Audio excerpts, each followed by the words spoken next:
You're like a circle that floats around me, keeping me safe and sound. And when I Hey family, welcome back to One Houston Church. I'm Pastor Chad, and it's my amazing wife, Pastor Jasmine. We are just excited to be with you here on Palm Sunday. Such an appreciation of just what Jesus has done for us in our life, and just remembrance of Him and just so many things that He has provided for us. Being so many things. Being a friend, being like when you're friendless, being that person that you need to just be your confidant, who you trust. I just want to thank Him for being who He is on this Palm Sunday. We're excited about it. We are going into a season where we have a lot of events going on. April the 8th, if the weather permits, we're going to be at Kelly Hollow Park in Missouri City, Texas from 1 to 3. We have Easter eggs hunt going on. We have bounce houses, food. If the weather, Lord, you'll be our provider. If the weather permits, that will be going on this Saturday coming up, April 8th, 1 to 3. Please bring your family, friends, children out. We're going to have some fun. Also on May the 6th from 6 to 8 p.m. at Dulles Middle School. We're going to have our mother-son dance. My wife is excited about this. And we were talking about it yesterday. My sons play baseball. We were at a baseball event yesterday, and we were talking about that event at the baseball game. We're excited about that. Again, Dulles Middle School, 6 to 8 p.m. On May the 6th. Get your tickets. My wife has them. Contact her phone, via email, via text message, via Facebook, social media. Any social media, yes. Y'all let me know. We're excited about that. I want to tell you a little bit just about what our focus was in beginning this year, making history in 2023. One of my mentors, my pastor, he emailed me something that he doesn't know really stuck with me, but it stuck with me. He said, Chad, we concluded the first quarter. What have you done? And so that's the same question that he posed to me, I'm going to pose to you as well. We finished the first quarter. What looks different? What have you done? Are you being characterized by the person you envisioned to be? And so I just want to remind you that, like, in this next quarter going on right now, we started in April on yesterday. What are you doing to be the person people envision, or you envision yourself to be? We're excited about that. We talked about on this past Sunday, we talked about if it's not broke, break it. And this is a series we've been talking about for a couple of messages now. Like the routines or the habits that you have been living or doing, if they're not being successful, if they're not being beneficial, if they're not growing, if they're not in a stage of growth, are you still doing them? Are you stuck in that? And if not, you need to break it. Break whatever routine, break whatever habits that you have so that you can fulfill and live a life fulfilled that God wants you to live. Yeah, guys, I'm excited about this whole series. You know, after we I think last Sunday we started talking about the steps to breaking a bad habit, breaking something that's not growing, right? Breaking something that is keeping you, complacent. You know, we want to give you some steps on how to live your life, to live the life that's more abundantly, to get that and in there from that scripture we was talking about how God came to give you life and life more abundantly, right? And so we want to get to that more abundant living, and one of the ways to get there is breaking bad habits. And so we're continuing to talk about, I think we gave 1 through 4 last time. 1 through 4. So we're going to give you some more steps today, as we are so excited about this. And so we're going to be coming from the scripture of John 1:5. Let's read it for you guys. John 1:5. Jake, go ahead and read it for them. John 1:5. It says, the light shines in the darkness, and the darkness has not overcome it. And we like this scripture really because a bad habit, something, a place where you're not growing, this is darkness, that we're considering it to be darkness. And how do you overcome darkness is by shining light on it, right? And so we're giving you the steps of how to shine light into dark places. We're giving you the steps on how to put some gas in the tank, right? We're giving you some steps on how to break bad habits, because we want you to grow. We don't want you to sit still. We want you to be making history in 2023, as Chad has been saying. And so we're excited about this. So y'all jump on board and get these steps together with us. Definitely. Last week we talked about just not surviving but thriving in life. And we definitely don't want you to drown in life. So go back, listen to that message from last week. We want to live a thriving life, not just surviving. We talked about the steps. I'll go 1 through 4 before we dive into number 5. Number 1 was take it one bad habit at a time and turn it. That was number 1.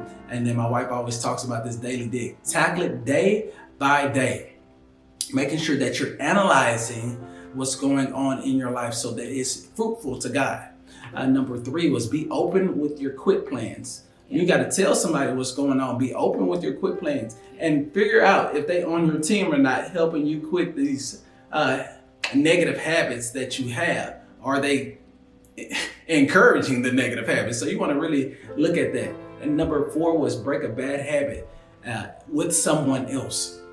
And so as you're going through these things, make sure that you have somebody that's sharpening your iron, and they're sharp, and you're sharpening them in what you do. So make sure you have that. Number 5. Come on, guys. Number 5. And number 5 is probably one that's more beneficial to me because I try to live by it, and it produces more fruit out of me when I do this. And number 5 is remove temptation. One thing that I noticed as I've grown and walked this Christian walk as I'm going in this process is that I'm better when the temptation is not even there, when I don't even have to see it, because sometimes it will take your eyes off. And another mentor says, where your heart is where your eyes are, and where your eyes is where your heart is. And so what you tend to focus on is what you tend to put in your mind and what you do. And so if you surround yourself by things that always are tempting you, more than likely, if you're looking at that all the time, or you're in that situation all the time, it will be on your mind all the time. But if you're looking at the word, if you're not worried about other things and you're just going and doing what you're supposed to do, concentrating on the processes and the steps that God has put you on, it makes you just a little bit better. And that goes for me as well. But it goes also with the prayer of Jabez. And he said, man, remove me from temptation. Remove me from harm so that I may not do evil. Even Jabez had it correctly. I don't want to be in the midst of it because I don't even want to do harm. I want to do your will, God. So if you could keep me away from temptation, keep me away from it. Some people like entertaining temptation. I'd rather not. But Jay, go ahead. I'm sorry. Yeah, no, it's so true. That's exactly what I was about to hit on. When I think about removing temptation, I think a lot of people think that you can do this with your own will, your own might, and you're like, you know what? I got this. Like, you struggle with drinking, but you go to the bar with your friends. It's like, I'm strong enough not to get that drink. I'm strong enough not to get drunk. Like, I'll be all right. I'm good. And so you end up putting yourself in your own temptation, thinking that you have enough strength or enough willpower to overcome that. And the truth is that if you had enough strength and willpower to overcome it, it's not a real temptation. Can we be honest today? Because if you're tempted by something, that means that you're tempted by it. Like, I need to stay away from this because if I put myself there, I don't have enough strength. I don't have enough willpower to be able to resist whatever that temptation is. And I'm guilty of this too. So I'm thinking, you know what, I got this. Like, I can go there, I can do this, I can be here, I can be that, I can listen to this, watch that, I can do these things and I'll be fine. Like, I'm good, you know. But I realize that it's because, you know, if you're good, it's because it's not a real temptation for you. And so just think about it for a second. As you find yourself really trying to break something, don't think you have enough willpower. Don't think you have enough strength, enough of your own self to be able to sit in that or be around that and be okay, because you're going to end up falling, okay? So I just want to encourage you guys that if it's a real temptation, don't be the one to put yourself in the space. That's good right there. And I'm going to go to number 6 because it goes hand in hand with number 5. And it reads, substitute good habits for your bad habits. This is one of my good ones right here. Substitute good habits for your bad habits. And this goes back to number 3. When you take that daily dig, what are my bad habits? What am I not doing to see growth happen in the area? And one thing that I had to do was listen to my wife. When she wants to be loved a certain way, I have to substitute the way I want. Because if it's not causing growth in a relationship, I don't call that a good habit. That has to go in the bad habit category. Even though I don't think it's negative, if it's not causing growth in the relationship, it is not being fruitful where things can grow. I'll say it one more time. Just because I don't think it's negative, if it's not causing fruitfulness in our relationship for it to grow, it's not what I need to do. So I need to substitute whatever good habit for a bad habit. And so I need to analyze and look and daily dig what is causing our relationship to grow. What is causing Jasmine to be happy in this relationship? What is causing our relationship to be more fruitful? And in that, you just, again, have to take a daily dig and substitute. Because I know my wife likes to be encouraged a certain way. She doesn't like to be, what I'll say, my coach mode. Sometimes I'll get in the coach mode. I'll be like, hey, you need to come on, do this right here. And Jazz like, Chad, that's not fruitful for me. That's not going to help our relationship. That's going to put me in a negative mindset.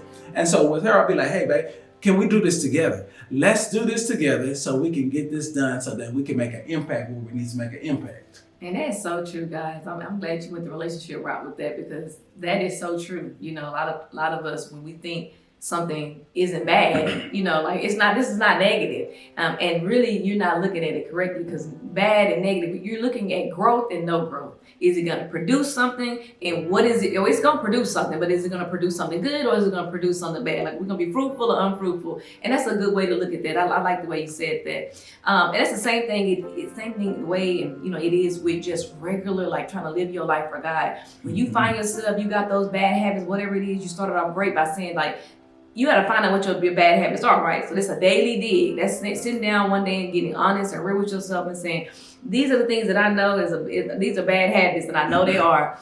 And you need to intentionally, I like to plan accordingly. I like to plan ahead of time, where I say, okay, these are my bad habits. When I see these things arise, or, you know, whatever, this is what I'm going to do, you know, to overdo that bad habit. So it's like, oh, you know, if it's your phone, you know, a lot of people, you know, your phone gets you in trouble, right? If it's your phone, or if it's the internet, or whatever it is, you got to say, you know what, well, the next time this happens, I'm going to do this. You should already have your escape plan. That's what I like, to already have an escape plan for when you find yourself in certain situations. So when the situation happens, you can say, okay, I said that when this happened, I'm going to go do this. And so really do that, though. Find yourself, even if you right there, I want to encourage you with that too. You know, so say you're right there in the midst of that bad habit. It is never too late.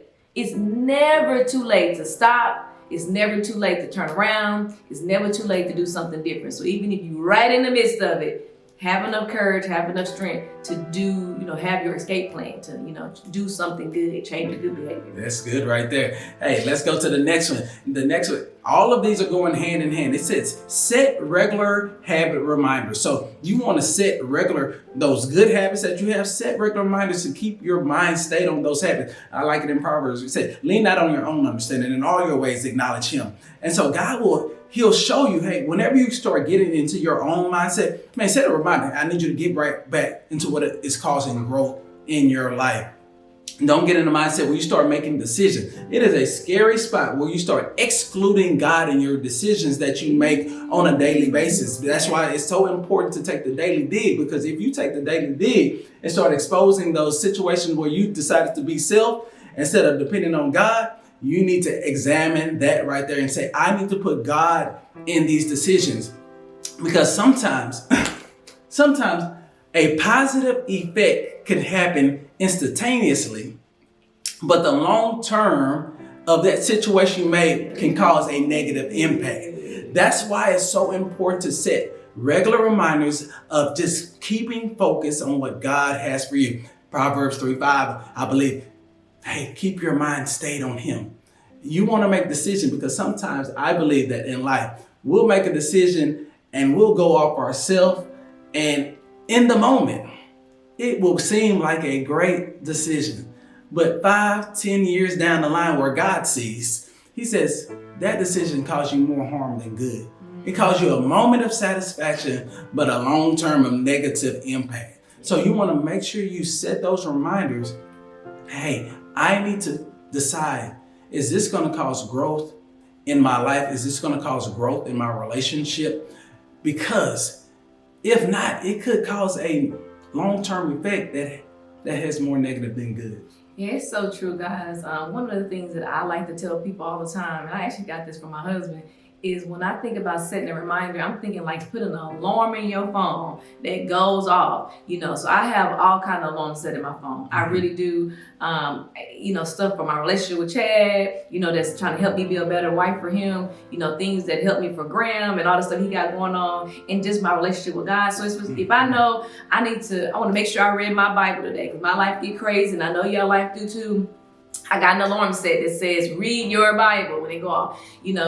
For Chad, I know y'all know, if y'all been listening to our podcast, y'all know my husband wants that countertop clean. I got an alarm that goes off that says, is the countertop clean? I am setting myself reminders to make sure that I'm on a good behavior track, that I'm on a good habit track, right? And that's the same thing you should do. Whatever it is that your bad habit is, set yourself a reminder of what your replacement is. Have you done this today? Are you doing this today? Are we on track today? Just set little reminders. I remember I used to, and I'm gonna put this back in my phone. I had a reminder that was like, pray for your enemies. I remember I was at a friend's house, it went off, and she was like, why in the world would you have a alarm that say pray for your enemies? I was like, girl, your enemies supposed to be your stepping stool. I'm gonna pray for them. Yes, I do, And so just put reminders in your phone that help keep you on track, because a lot of us, that's what we do. When we're on our phone, we got that hook, tie, hip somewhere. So set a reminder that'll make sure you're on track. Man, you just said something that doesn't have anything to do with the steps, but that prayer for your enemies.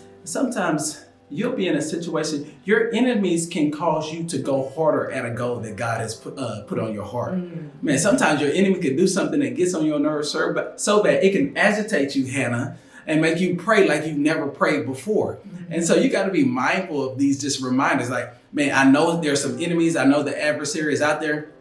That can sometimes cause you to go into a mode, into a zone where I got to go in. I got to work harder. I got to pray harder. I got to get more anointed. I got to find my purpose, because I can't stay with them too long, God. They're my enemies. I'm praying for them, but I'm pushing harder. And sometimes that agitation can cause you to just go to another level that God desires you to be on. Sometimes he places the adversary in certain spots that in your life so that you can reach to him more often, so that he can give you the word that you need to speak to everybody around you. But that's a whole nother sermon. We won't even mess with that today. The next one is reward yourself. Come on. I was like, reward yourself. Like, we're just trying to get into a habit of doing good. But she told me something. She's like, man, reward yourself. When you're going after something and you're changing your ways and you acknowledge and you see the effects that it's happening in your life, reward yourself. I'm gonna let my wife talk about that, because I was like, hey, I'm just doing it because I'm trying to get a new perspective on life. Yeah, no, and and I think about this, I'm just gonna say from an example of Graham, my son, Graham is one of those kids where if we reward him, if I bring home all A's, my mama is going to give me X, Y, and Z. He is going to try his very best. That's the child I have. We told him the other day, we're going to take away your phone, because we want to see more effort out there on that baseball field, and we want to see you, da-da-da. Guess what? Graham was running like his life depended on it last night at that baseball game. You know what I'm saying? He was pitching, he was hitting, he was focused. He wasn't out there playing. It's something about, that knowing you're going to get a reward gives you some energy, some extra energy, some motivation off in there. And that's the same way I feel about, we're trying to break a bad habit. These things, it's a bad habit. You know what I'm saying? Like, this is something that you really got to work hard to do. If it was easy, it wouldn't be taken, it's easy. But when you are working towards something that is hard, and you really putting real time, energy, and motivation into trying to get, do this thing right, when you see you doing that right, you better high five yourself, pat yourself on the back, get yourself a spa day, whatever it is that helps you. You know what I mean? That's Guys, right. Go play golf or something. Go do something that will help you say, I did good this week. I'm killing that. I'm killing the game, and I'm gonna reward myself for it. That way, it gives you something kind of to work for. And so I think that's just great motivation. Oh, that's good right there. Great motivation. I need to do that. Reward myself when I'm doing what I'm I'm supposed to do. That's good right there. The next one we have: be positive in the face of setbacks. This is big. We say this is big. I'm gonna let you go ahead and get it. I'm gonna talk about this because I think that this is one of the number one things are number one ways while we fall, we go back, we get set back. This is why you have a bad habit and then the bad habit stays longer than it should, because you were trying to do right and then you end up slipping up and it's like, well, shoot, man, I might as well just do this for a little bit. And you know, because until you get back to that motivation. So you end up falling back into whatever it is because you were so set back. You were so discouraged by the slip up, by the I done that again. I knew I wasn't supposed to be doing that. And it's so discouraging. It's so discouraging that sometimes we live in that society, you know, and I'm gonna say this too, because I hope my brother Aaron look at this, because he used to do this when we was kids. You know, like my grandmother, my big brother used to have like a curfew for us. It's like, hey, you need to be home by 10 o'clock. Aaron was that kid where like, if he wasn't home at 10 o'clock, it's like, well, I might as well stay out all night. I'm gonna get in trouble. I'm gonna get in trouble anyway. So I'm just might as well stay out all night and really get in trouble. And I wasn't that kid. I'm like, oh, if it's 10 o'clock and it's 10:01, I'm coming home. So I'm like, it's only 1 minute. I'm gonna be pleased my case about it's only being 1 minute. But you have those people out there where they're like, well, I done messed up, so I might as well just go on and mess up and try to get it right another day. And I want to encourage you not to be like that, right? Don't be like that, because if you slip up, you got your mess up, whatever it is, man, get back up. Don't fall deeper into that, because it's going to be the more work that you got to do to climb out of it, right? As soon as you see yourself fall, don't get so discouraged that you stay there. Don't get so discouraged that you make a hole bigger than what it was, when you failed. Get back up immediately. Get back up immediately and go back to doing what's right, because that's the goal. The goal is not like perfection. The goal is progress, right? And I think we need to know that. I think sometimes we get so discouraged by not meeting the perfection piece of the goal, right? That you find yourself making a situation worse. So I want your goal to be progress, to progress. Yes, I messed up yesterday. Yes, I messed up just a few minutes ago, but I'm getting back on here and I am going to progress, because we're talking about making history in 2023.